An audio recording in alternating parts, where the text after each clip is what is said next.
Bonjour à toi, bienvenue sur la chaîne de la détermination et de l'ambition. À travers différentes interviews, nous allons voir des profils qui te ressemblent, qui me ressemblent, des profils atypiques, et nous allons voir leurs tips, leurs astuces pour surmonter les obstacles et arriver à leur objectif, que ce soit scolaire, sportif ou autre. Ça ne marche pas que pour les autres. Et là, nous allons avoir ce premier épisode de True Story, voilà, avec un invité qui me tient vraiment à cœur. C'est parti. Qu'un jour je deviendrai un Hokage moi aussi. Je serai le plus grand Hokage de tous les temps. Bonjour à toi, Raj. Est-ce que tu pourrais te présenter du coup pour les gens qui ne te connaissent pas? Salut Patrick. Du coup, moi je m'appelle Raj Nishpol. Les gens m'appellent Raj souvent.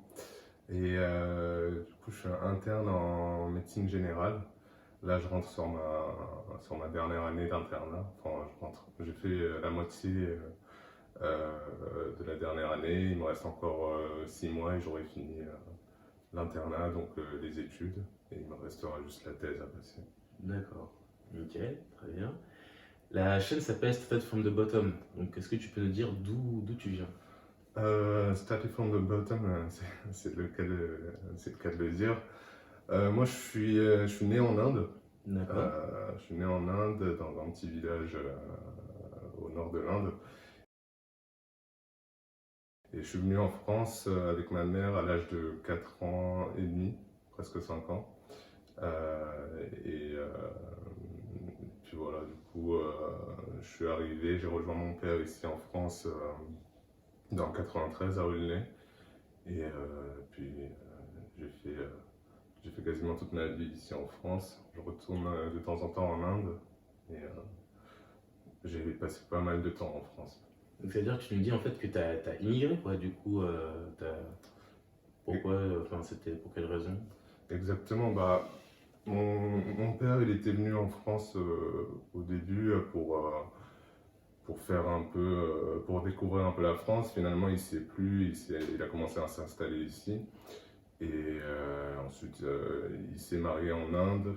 Au début, il voulait vraiment poser le cadre en France, acheter la maison avant de nous faire venir en France. Et une fois que tout ça s'était passé, je suis resté les premières années en Inde et après il nous a appelés, ma mère et moi, en France. Et j'ai deux petites sœurs et un petit frère qui sont nés en France. D'accord, nickel. Donc, du coup, tu nous dis que tu es interne en médecine. Comment ça t'est venu justement de vouloir faire médecine? Vouloir faire médecine, alors quand j'étais petit déjà, les métiers comme ça m'intéressait, médecin, avocat, astronaute, c'est des métiers. Ouais, tu visais le top, quoi. Dès petit, tu t'es dit, ah, moi, il me faut ça, quoi. Ouais, comme pas mal de petits, on rêve beaucoup. Et finalement, je travaillais bien à l'école. Mes parents ils m'ont dit aussi, c'est bien, tu peux faire un beau métier. Et après le bac, j'ai choisi médecine comme ça, parce que je me sentais capable et, et on m'a pas, c'est pas on m'a poussé, mais on m'a encouragé à faire un métier, un métier noble, on va dire.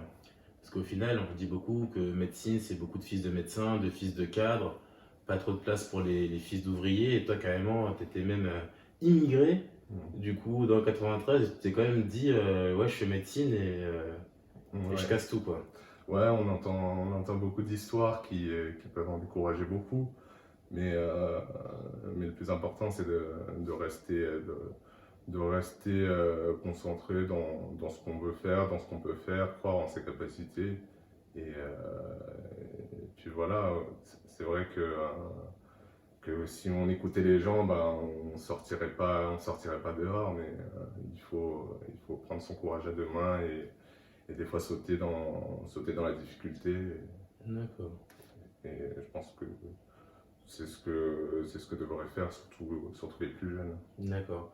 Et justement, du coup, là tu es médecin, mais est-ce que tu peux nous parler un peu de ton parcours, des écoles que tu as fréquentées, tout ça, Ouais, du coup, moi je suis fils fils d'immigrés. Moi-même, je suis immigré. Mon père, mon père, il fait les marchés. Ma mère, elle travaillait pas. Du coup, il pouvait pas se permettre de payer une école privée. J'ai fait tout mon parcours dans le public, à côté de chez toi, à Aulnay. Et puis voilà, tout dans le public. Même arrivé en médecine,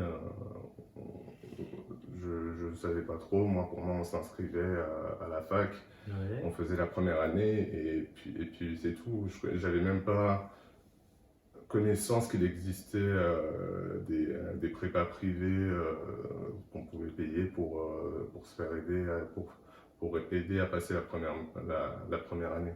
Ouais, tu veux dire qu'il y a un peu une sélection par l'argent, parfois un peu en médecine? Euh, non, je dirais pas ça, mais c'est peut-être un business qui a été créé, qui crée une différence entre les élèves de première année de médecine.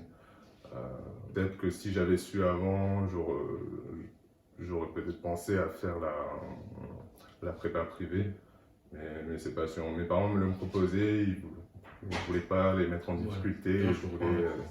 Résilience et C'est ça. même avec ou sans ça, on y va. C'est ça. Comme j'ai dit au début, je croyais en mes capacités, et c'est pour ça que je fais. Donc ouais, tu dis que la confiance en toi, c'est ça qui t'a permis de... Ouais, exactement. C'est beaucoup de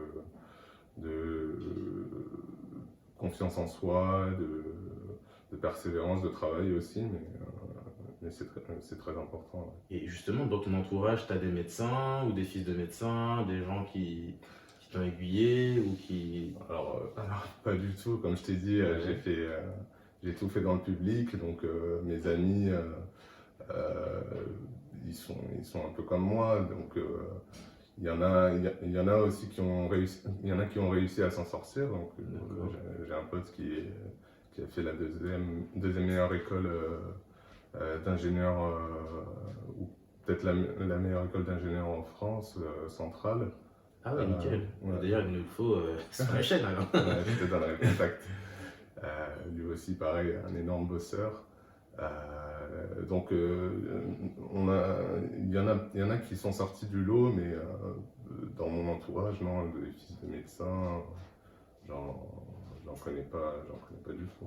Et justement, ce milieu-là, du coup, est, comme tu le dis, un peu une pression de business parallèle, du coup, un peu gouverné par l'argent. Toi qui connais personne en médecine, avec toutes les rumeurs qu'on entend sur la médecine, machin, t'as pas eu des doutes?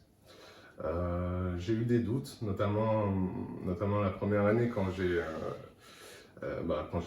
dû refaire la première année parce que j'ai plongé dans un monde inconnu, la fac, l'autonomie, tout ça je connaissais pas, c'était vraiment très différent du lycée et du coup j'ai eu des doutes à ce moment-là. Surtout au début de la deuxième année, quand j'ai commencé la deuxième année. Mais bon, comme j'ai dit, je suis resté concentré. Je me suis dit, je vais faire déjà le premier concours, on verra comment ça se passe. Ça s'est super bien passé, donc après j'ai pris encore plus confiance. Toi, c'est étape par étape, tranquille, avec toujours ton objectif et pas bouger. Tu as des œillères et toi tu restes concentré, t'avances. Exactement, je pense que c'est comme ça qu'on avance le plus efficacement aussi. Ça sert à rien de sauter les étapes, sauter les marches trop vite. Faut y aller étape par étape et petit à petit on va jusqu'au bout. Non, nickel, très intéressant. Et du coup là, tu arrives en dernière année d'internat. Est-ce que tu t'imaginais là où tu es il y a 10 ans? Très, très difficile à répondre. Non, je pense que personne peut s'imaginer comment on sera dans 10 ans. Il peut se passer plein de choses, que ce soit dans les études, dans la vie. Donc, en tout cas, là, quand je regarde en arrière, quand je regarde comment j'étais il y a 10 ans, je me dis, il y a eu... Il s'est passé quelque chose, quoi. Ouais, il s'est passé quelque chose, il y a eu du chemin parcouru. T'as gravi la montagne. Ouais. Et c'est assez beau, je suis assez fier de... Non, de toute façon, il y a de quoi, quoi. Franchement, gros parcours. Et justement, qu'est-ce qu'on peut te souhaiter pour la suite? On peut me souhaiter que je reste pareil, que je change pas, même si souvent on dit que l'argent peut changer les personnes. Ouais.